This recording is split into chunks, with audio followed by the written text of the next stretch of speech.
ವೀಕ್ಷಕರೇ, ಗಂಡ ಹೆಂಡತಿ ಮಧ್ಯೆ ಆಗಾಗ ಕಲಹಗಳು ಏರ್ಪಡುತ್ತಲೇ ಇದ್ದರೆ, ಅಂದರೆ ಯಾರೋ ಏನೋ ಮಾಟ ಮಂತ್ರ ಮಾಡಿಸಿ ಅಥವಾ ಜನರ ದೃಷ್ಟಿ ದೋಷಗಳಿಂದ ಗಂಡ ಹೆಂಡತಿ ಮಧ್ಯೆ ಆಗಾಗ ಕಲಹಗಳು ಬರ್ತಾ ಇದ್ದರೆ, ಆ ಕಲಹಗಳಿಂದ ದೂರ ಆಗೋದಕ್ಕೆ ಅಥವಾ ದೃಷ್ಟಿಯಿಂದ ದೂರ ಆಗೋದಕ್ಕೆ ಅಥವಾ ಮರಳಿ ಮೊದಲಿನ ಪ್ರೀತಿಯನ್ನು ನೀವು ಗಳಿಸೋದಕ್ಕೆ ಈ ಒಂದು ತಂತ್ರವನ್ನು ಅನುಸರಿಸಬೇಕಾಗತ್ತೆ ವೀಕ್ಷಕರೇ. ಮೊದಲಿಗೆ ಏನು ಮಾಡಬೇಕು ಅಂತ ಹೇಳ್ತೀನಿ ಕೇಳಿ. ಒಂದು ಹಿಡಿ ಸಕ್ಕರೆಯನ್ನು ತಗೊಂಡು ನಿಮ್ಮ ಗಂಡ ಅಥವಾ ಹೆಂಡತಿ ಯಾರು ದೃಷ್ಟಿಯಿಂದ ನಿಮ್ಮ ಮಧ್ಯೆ ಕಲಹಗಳು ಬರ್ತಾ ಇರುತ್ತೆ ಅವರ ಹೆಸರನ್ನು ಬರ್ಕೊಂಬಿಡಿ.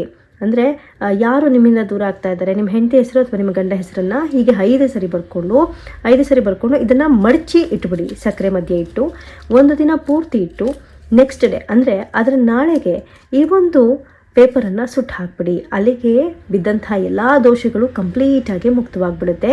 ನೀವು ಯಾವುದೇ ಮನೆಯಲ್ಲಿ ಗಂಡ ಹೆಂಡತಿ ಕಲಹ ಇಲ್ಲದೆ ವೀಕ್ಷಕರೇ ಬದುಕಬಹುದಾಗಿರುತ್ತೆ. ಜೊತೆಗೆ ಈ ತಂತ್ರ ಮಾಡಬೇಕಾದ್ರೆ ಯಾರೂ ನೋಡಬಾರ್ದು, ಒಳ್ಳೆ ಕೆಲಸಕ್ಕೆ ಮಾತ್ರ ನೀವು ಇದನ್ನು ಬಳಸಬೇಕಾಗತ್ತೆ. ಈ ತಂತ್ರವನ್ನು ನೀವು ಬ್ರಾಹ್ಮಿ ಮುಹೂರ್ತ ಅಥವಾ ರಾತ್ರಿ ಸಮಯದಲ್ಲಿ ಮಾಡ್ಬೋದು. ಅಮಾವಾಸ್ಯೆ ಹುಣ್ಣಿಮೆಯಲ್ಲಿ ಮಾಡಿದ್ರೆ ಇನ್ನೂ ಹೆಚ್ಚು ಸೂಕ್ತ.